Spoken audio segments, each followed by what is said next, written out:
Hi everyone, I'm JD. Welcome back to my channel. So just finishing up the March Daily Journal Challenge, sharing with you my page spreads for the last prompts, glitter, wallpaper and pen. So let's get to glitter. I can see it right here. Alright, I had a lot of fun with this page because I love sparkles and the jewels and the diamantes. I used some glitter stickers to spell out glitter, and also I had enough letters to spell out jewel. I didn't have enough letters to spell out sparkle or gemstone, but that's okay, or diamond. I added little diamantes here down the side and some with the blue. Of course I had to add blue, but blue and silver is my favourite combination, so that's cool. Some flowers there. This is a swatch of glitter paper that I absolutely love. So I've been saving and hoarding this glitter paper for a couple years now to do something special with, maybe on a cover or just highlight it somewhere in a journal. And here I just thought I'd put a swatch there, so that is there. And then over here I've got two strips of glitter tape or sticker tape, I don't know what you call it. But there's birds up here and butterflies down here. And then I was just talking about I love sparkles, and it just kind of became a stream of consciousness journal session. So I was just talking about how some of my favourite words are glitter and sequins. I love gems and diamonds and sparkles and shine. And then that got me thinking about how I love jewellery and dresses and veils and crowns and tiaras and princesses and fairies and mermaids and wands. So maybe that's why I like them, because they have very sparkly, glittery things. And I was talking to my sister on the phone, and she just told me this thing. She said that I came into the world knowing what I liked, and I'm the same now, and I like the same things. So I thought that said something about me. I liked books with pretty illustrations. That's how she came to say that about me, because I was talking about how the books that I liked as a kid, some of them I literally just flicked through the pictures and the pages to look at the pretty pictures. And so I wouldn't, I'd read it, but then afterwards I'd go back and look at all the pretty pictures, and I'd choose my favourite dresses and my favourite crowns and my favourite things. And so I still like all that today. At my mum's house we had this container of shiny stars, like glitter, confetti, and it had a red shaker lid with holes in it, like for salt and pepper. But they were round and too small, so the stars wouldn't come out. But the stars were tiny, and I used to put them on my nails with clear nail polish, a blue, a silver, and another blue one here, on all of my nails. It was so cool. And it reminded me how I used to always do my nails, and I just drew the stars there. And I used to love doing fun designs. I used to alternate. I used to do half and half on each nail. But then my nails got very weak from the nail polish, because I never stopped having nail polish on them. So that's when I ended doing nail polish, only for special occasions. And I used some nail hardener polish, and that did the trick. And yeah, I'm kind of known for my long nails and how strong they are. But anyway, I wanted that back after I had weak nails from the nail polish. And then, yeah, I loved getting glitter hairspray at the hairdresser. I think I got it on a special occasion. It was my birthday or something, and they did my hair in my favourite style, which is a braid. And they sprayed glitter hairspray on it when I was a kid. I loved it. Maybe I need to get me some glitter hairspray. And the princess dress we found on the road. Yeah, that's a story in itself. But we just found this white dress on the road, and my dad picked it up for me, and I loved it. I still got a piece of it. I used to wear it all the time and pretend I was a princess in that weeping willow. So yeah, that is the story of glitter. And here is the page spread for wallpaper. So got this beautiful wallpaper here. I thought it might be good for a journal cover, but the wallpaper was a bit damaged on the other side, and kind of creased on this part as well. So I just thought, I like the design. I just wanted to highlight wallpaper and stick it on this whole page. Hi, Keanu. And then I found this piece in my stash. It's a page from Daphne's Diary, one of the little mini notebooks with the florals and the pinks, and I thought it kind of matched this wallpaper. So I just stuck it here with some washi tape. Again, I thought the washi tape fit in well with the pink flower theme. And my journaling has nothing to do with wallpaper, it's just purely decorative. But at the time I was thinking about how I'm getting back into reading books, and I'm so excited about that. I went into my little library and looked at all of the books lined up on the shelves, and I was so excited to start reading them all again. And I had this moment where, when I was trying to pick one to start reading first, where I kind of got a bit teary because I'm like, I want to read all of them, and it just felt like a welcome home back to books, back to friends.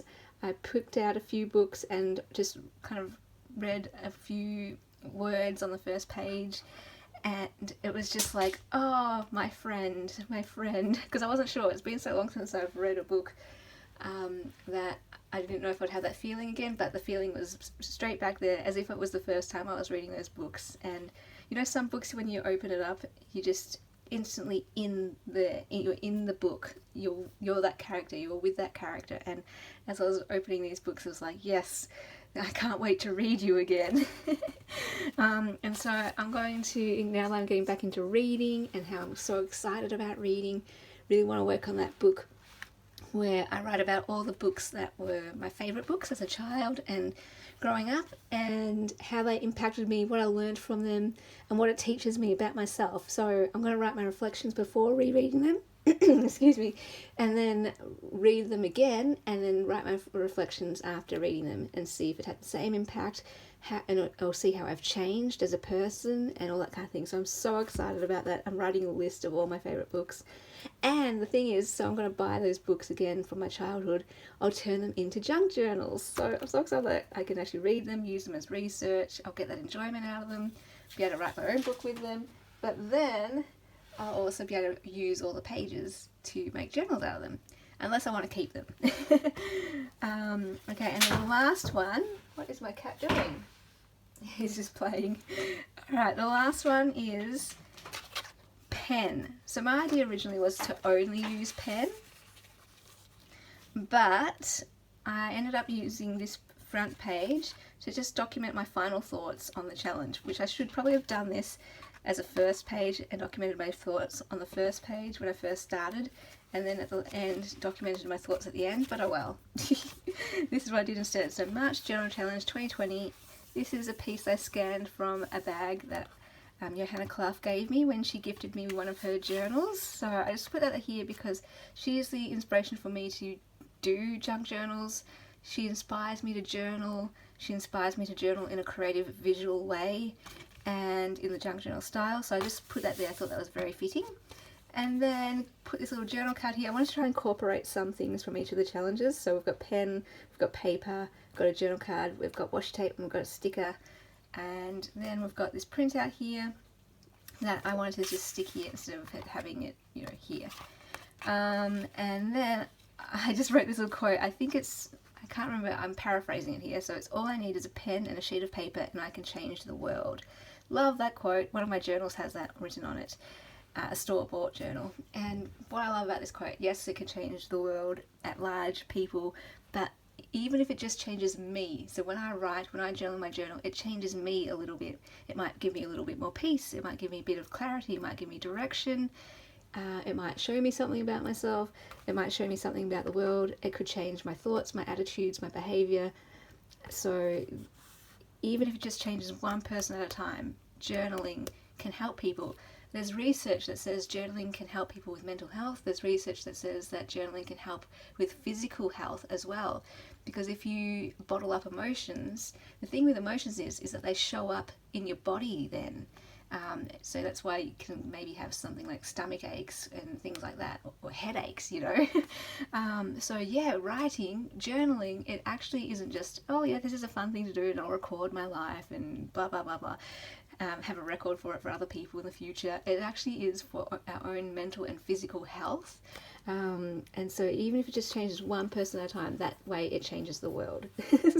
Anyway, so the power of pen and paper, the power of journaling. So this is just a tribute to that. And then my thoughts here about what I learned and what I got out of this challenge and why I'm doing this and why I'm going to keep it up for the rest of the year and maybe my life, to journal daily or to just at least journal more regularly.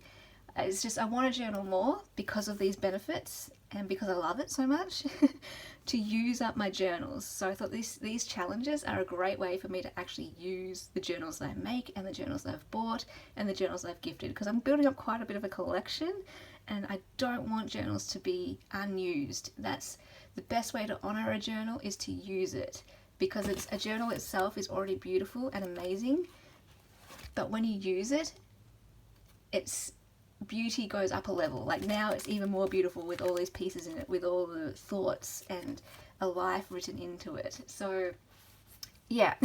And a journal's joy, the joy of a journal when you just look through it when it's made in a blank is wonderful. But when you use it, the journaling gives you so much more joy from that journal. So use your journals. It's just so amazing. The journal itself is amazing, but journaling in it takes it to another level. And then to grow, to find new ways of using different pieces, different supplies, to grow my technique and creativity, to learn different ways of doing things, collaging, all that kind of thing. And also to find my style. And what I mean by find my style is just simply to see what I like and what I don't like. So for example, I don't like this page spread, so therefore I don't call this my style. It doesn't resonate with me, it doesn't make me happy, it does not bring me joy, it does not light me up. But when I go to this page, this I would call my style, because I love it. I just want to look at it all the time. I want to turn this, I want to touch it, I absolutely love this. This is speaking to my heart, and I just adore it. So that's just a contrast here. So not my style, definitely my style. But it took me to actually put these pages together to figure that out, you know? So that's what I mean by finding my style. By trying different things, experimenting, I see what I like and what I don't like. And therefore in the future I can know, do more things like this. I love this. I love this minimalistic look. I love that. But maybe not this. This, not speaking to me at all. So that's what I mean by finding style. So you just try lots of things and you see what you like, what you don't like, and you might find that you try something that you didn't think of before, or that you didn't think you'd like, but you really like it. One story that goes with this is how my friend, when we went to uni, my first year of uni, we did this subject called Earth Science. We studied environmental science, that was the course, and there was this new subject called Earth Science. None of us had ever heard of it. It's pretty much geology, with a bit of geography and other things in there. And my friend, she was just like, where's this been all my life? And she just loved geology. She is now a geologist. And for me, I was like, yeah, I love this subject, but it's not what I want to do with my life. And that's kind of how I think of journaling. And when you're doing all this creativity, you find the things that resonate with you, what you like and what you want to do with your life, or, you know, how you want to create for the rest of your life, that kind of thing. And I found the same thing for when I did writing. So my writing course, I found this subject called creative non-fiction. And I was like, I've never heard of creative non-fiction before. And that subject changed my life. That's my favourite topic in writing, my favourite genre of writing, life writing, memoir, creative non-fiction, telling true stories in a creative way so that it might read like fiction, so it's very engaging and interesting, but it's a true story. So yeah, that's how I found my writing style, through trying all these different subjects: poetry, fiction, creative non-fiction, and I just tried all these subjects. And when I found creative non-fiction, I was like, there's my style. So you got to do the same kind of thing. Experiment with your journaling, try different things, and you will find your style. Okay, so I hope that was encouraging. I'm going to come back and do a flip through of my entire finished journal, and then I will announce the April journal challenge as well. Something much more simple, something easy to keep up with. Alright guys, and then I'll also come back as well and announce the April journal kit. So lots of things happening. Bye guys.